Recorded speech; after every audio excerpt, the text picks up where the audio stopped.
So we're going to talk about something I think is really worthwhile right now. I think you're going to get a tremendous amount of value and benefit from this. I think this is one of the most profound, one of the best parts of the Arthashastra for anybody living in the modern world. For anybody living today, living right now, this is a lot of actionable items, a lot of actionable material that you can take and really sort of model and I think dramatically improve your life.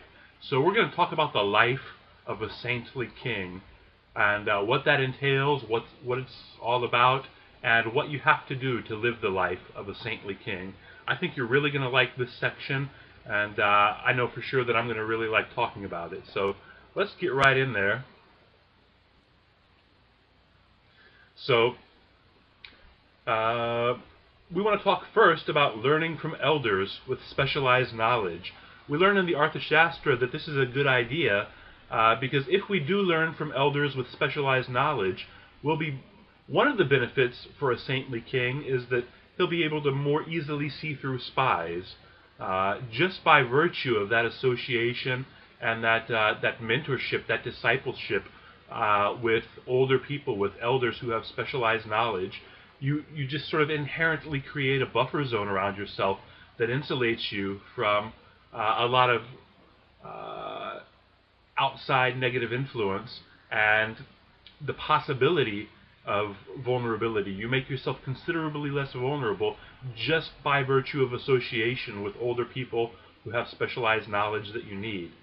So that's really important. I hope you'll really take stock in that and really think about that. Learning from older people with or more experienced people, wiser people who have specialized knowledge. Next, we read a little bit about the saintly king restraining himself. And what's meant by this type of restraint? There are two different things, basically. The first is that he won't hurt women.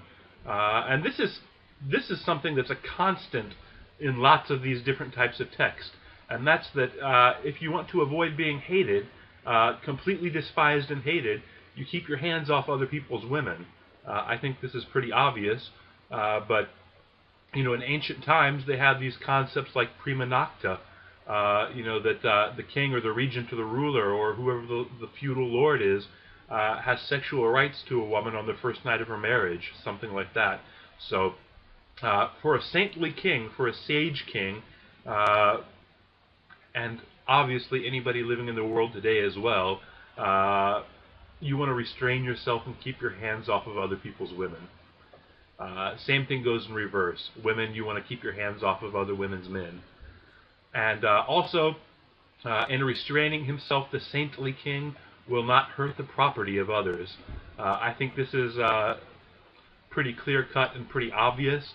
One of the quickest ways, these are really the two quickest ways to make people just despise and hate you and be ready to rise up against you at any point and use any extreme measures and any extremes of violence against you. Those are to violate other people's women, or violate women, period, and to hurt or violate the property of others. And those two things are juxtaposed together. I don't want it to sound like I'm trying to infer that women are property or that men are property of women or something like that, because I don't really believe in that sort of property-oriented relationship model. But these are the two keys. These are the two things that are really going to get you in trouble. That's violating other people's mates, or the bond between mates, and violating other people's property, taking their property, taxing them too much, cutting their income, things like this. Those are the things that ultimately are really going to cause you a tremendous amount of problem, and you want to restrain yourself to the greatest extent possible in these two areas. Next, we want to talk about how the righteous king doesn't violate righteousness and frugality. If, the Arthashastra tells us, if the righteous king doesn't violate righteousness and doesn't violate frugality, thriftiness, he will enjoy all of his desires, and he will never be unhappy. So I think this is a key. This is another one of those points where everything which rises must converge. This is just a cardinal, like a seminal idea throughout the works of brilliant men, throughout the works of saints and great men, and that's that if you're righteous and frugal, what are we talking about here again? We're talking about non-attachment and virtue, non-attachment and morality. If you don't violate righteousness, if you don't violate frugality, you'll enjoy your entire life, you'll never be unhappy, and you'll have all of your desires met. Very profound, super important, not violating righteousness or frugality. It goes back to one of those capstone ideas, virtue and non-attachment. So let's talk next about the three pursuits of life for the saintly king. Those three pursuits, the first is wealth.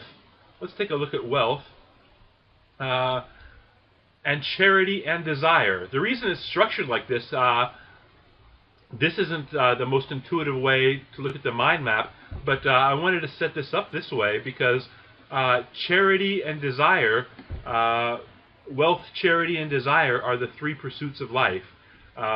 Charity towards others, your own desires, meeting your own desires, but the precursor to both of those is wealth. Without wealth, you can't create or you can't give charity to others, and you can't fulfill your own desires. So those are the three pursuits of life. Those are the three things that a saintly king really needs to focus on and pursue. But the precursor to the other two is the first, which is wealth.